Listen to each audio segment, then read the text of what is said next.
hiwaga na aral ng lihim na kaalaman.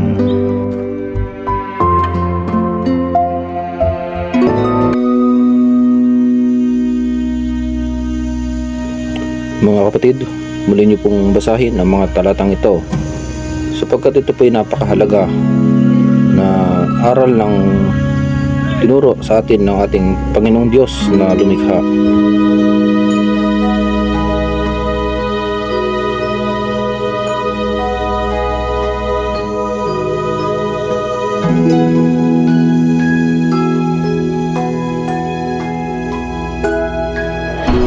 Mga master at mga kapatid, bago po tayo magpatuloy, kung hindi pa po kayo nakakapag-subscribe, ay pakipindot po ng subscribe button at pakiclick po na rin po ng notification bell para po updated kayo sa aking mga susunod na video. Kamusta mga kapatid? Muli na naman po ako magbabahagi sa inyo ng kaunting kaalaman. Isa na naman po itong depensa kontra sa mga masamang tangka sa ating buhay. Mga kapatid, muli niyo po itong kopyahin at ito ay inyong magagamit laban sa mga may masamang balak sa inyo.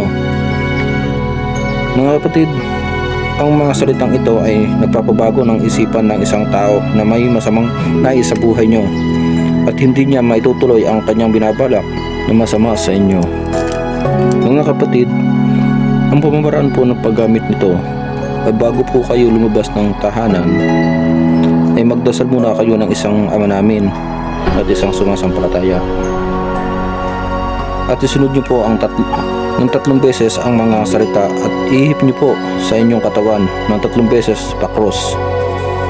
Mga kapatid, pagdating niyo po sa isang lugar kung saan kayo naroon, ay ulitin niyo po ang orasyon ng 3 beses at ihip niyo po sa inyong paligid at sa inyong katawan.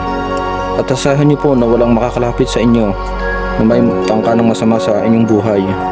Mga kapatid, tapusin niyo po ang panunod sa video ko para po malaman niyo kung paano ang pamamaraan ng paggamit ng isang orasyon na inyo pong gagamitin sa oras ng inyong pangangailangan.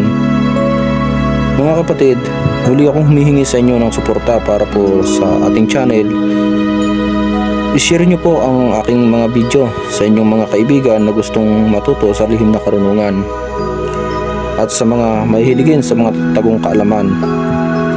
Marami po akong ibabahagi sa inyo na hindi nyo po basta makikita sa ibang aklat. Hanggang dito na lang po, ito na po ang orasyon.